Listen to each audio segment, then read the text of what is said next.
জয় ঠাকুর। শ্রী শ্রী রামকৃষ্ণ পুঁথি চতুর্থ খণ্ডের অন্তর্গত ভক্তদের সঙ্গে রঙ্গ ও সংযোজন এই অধ্যায় থেকে আমাদের পাঠ চলছে। আজ আমরা এই অধ্যায়ের 11তম দিন পাঠ করব। পর্ব 596, পৃষ্ঠা সংখ্যা 389 এর শেষ অংশ থেকে 390 এর অর্ধেক অংশ পর্যন্ত। এর আগের দিনের পাঠে আমরা দেখেছি ঠাকুরের ভক্ত দেবেন্দ্র মজুমদার ঠাকুরের কাছে যখন দেখা করতে এসেছেন, ঠাকুরের কাছে খাওয়া দাওয়ার পর অনেকক্ষণ গল্প করছেন। গল্প করার পরে হঠাৎ দেখা গেল যে তার জ্বর এসে গেল, ধুম জ্বর, কথা বলতে পর্যন্ত পারছেন না, থরথর করে কাঁপছেন। এই সময় একটি লীলা খেলা ঠাকুর দেখালেন। যে মাঝিকে ডেকে এনেছিলেন সে 100 টাকা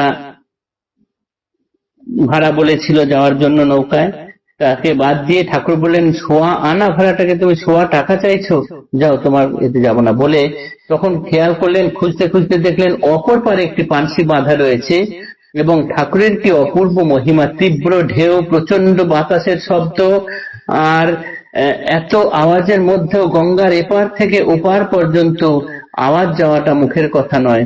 ঠাকুর সেই লীলাই দেখালেন এখানে, এমন ভাবে ডাকলেন যে অপর প্রান্তে সেই পানসিতে বসে থাকা মাঝির কানে গিয়ে সেই আওয়াজ পৌঁছালো এবং তিনি পানসি নিয়ে এপারে এলেন এবং মাঝিটি ভালো 100 আনা ভাড়াতেই তিনি নিয়ে গেলেন, বাবুরাম মহারাজ সঙ্গে গেলেন।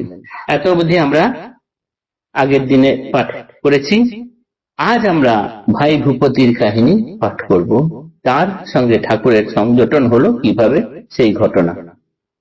জুটিল ভূপতি ভাই ব্রাহ্মণ কুমার, ভাষায় ভান্ডার নাই গুণ গাইবার, বয়স 20-এর মধ্যে সুন্দর বরণ, নহে লম্বা নহে পেটে দোহারা গরণ, অধ্যয়ন বিদ্যালয়ে এ সময়, বুদ্ধির তীক্ষ্ণতা কহিবার কথা নয়, ধীর শান্ত বিনয়ী মধুর মিষ্ট ভাষী, চারুশীল চিন্তাশীল বিজন প্রয়াসী, গুণাদির মধ্যে এক অত্যন্ত প্রবল, দুনিয়ায় নাহি কেহ এমন সরল, প্রভু ভক্ত মাত্রে আছে সরলতা মাখা, তুলনায় এ সরলে সে সরল বাঁকা, আঁকিতে নারীনু ছবি মনে রহে খেদ, পেটে মুখে ভূপতির নাহি কোন ভেদ, সত্য পরায়ণ তাহে এত পরিমাণে, বিনা সত্য মিথ্যা কিবা আদতে না জানে, কৃতদার এইখানে বসতি শহরে,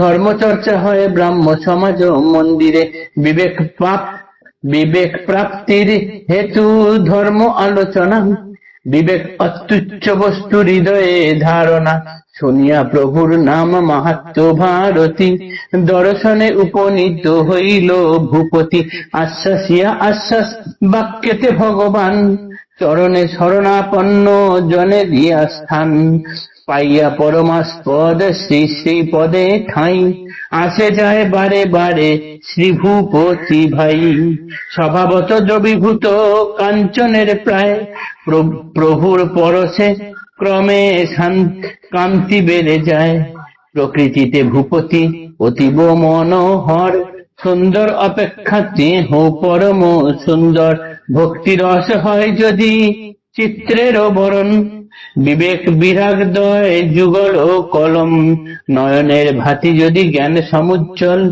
হৃদয়েতে বহে শান্তি যদি নিরমল, কুমার সন্ন্যাসী ভক্ত যদি চিত্রকর, তবে আকে কি সৌন্দর্যে ভূপতি সুন্দর।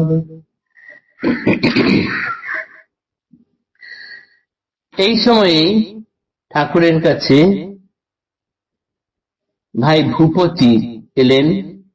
তিনি ব্রাহ্মণ সন্তান, তার গুণগান গাইবার মতো ভাষা পুথিকার বলছেন আমার নেই।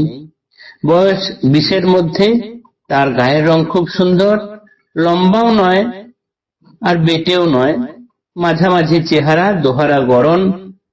যখন তিনি ঠাকুরের কাছে আসেন তখন 20 বছর বয়স, বিশ্ববিদ্যালয়ে পাঠ করছেন। তার বুদ্ধির তীক্ষ্ণতা এত, সেটি বলে বোঝানোর নয়। তিনি ধীর স্থির শান্ত বিনয়ী মধুর এবং মিষ্টভাষী, চারুশীল চিন্তাশীল এবং একটু নির্জনে থাকতে ভালোবাসেন। তবে এই সব গুণগুলোর থেকেও আরেকটি গুণ তার মধ্যে অত্যন্ত প্রবল, যেটি হলো তার মতো এত সরল আর কেউ নেই। ঠাকুরের যারা সন্তান হন তারা বা ভক্ত মাত্রেই সরলতায় মাখা, কিন্তু তাদের সরলতা এই ভূপতি ভাইয়ের কাছে যেন কিছুই নয়। ভূপতি ভাইয়ের সত্য বিনা মিথ্যা কি জিনিস তা জানা নেই। পেটে মুখে সর্বদাই এক, তিনি পেটে এক কথা মুখে এক কথা, বা মনে এক কথা মুখে এক কথা, এ কথা তিনি করেন না। তিনি সর্বদাই ধর্ম চর্চা করতে চান এবং সেই জন্যই ব্রাহ্ম সমাজে যাতায়াত করেন। এবং তার ধারণা, ধর্ম আলোচনা করলে অত্যুচ্চ বস্তু, আধ্যাত্মিক বস্তু যে বিবেক, সেটি প্রাপ্তি হবে। তাই তিনি ধর্ম আলোচনায় মন দেন এবং সমাজ মন্দিরে যান। এইভাবে যেতে যেতেই ঠাকুরের সন্ধান পেয়ে, ঠাকুরের পাদপদ্মে ঠাঁই পেয়ে ঠাকুরের কাছে তিনি বারে বারে আসতে শুরু করেন। তবে তার গুণগানের কথা পুথিকার বলছেন, আমার অত ভাষা জ্ঞান নেই যে ভূপতি ভাইয়ের গুণগানের কথা বর্ণনা করি। সেই জন্য তিনি বলছেন, সুন্দর অপেক্ষা তিনি আরো পরম সুন্দর। ভক্তিরস হয় যদি চিত্রের বরণ, চিত্রের বর্ণটা যদি ভক্তিরস হয়, আর বিবেক বিরাগ এই দুটো জিনিস যদি ওই কলম হয়, এবং নয়নের দ্যুতি সেটা যদি উজ্জ্বল জ্ঞানের মতো হয়, আর হৃদয়ে যদি শান্তি, নির্মল শান্তি বহন করে, তবে সেই চিত্রকর এই কুমার সন্ন্যাসী ভূপতি ভাইয়ের ছবি আঁকতে পারবে, যেটি আমার দ্বারা সম্ভব নয়। আজকের পাঠ এতটুকুই থাকলো। আগামী দিনে আমরা এর পরবর্তী অংশ পাঠ করব। জয় ঠাকুর, নমস্কার।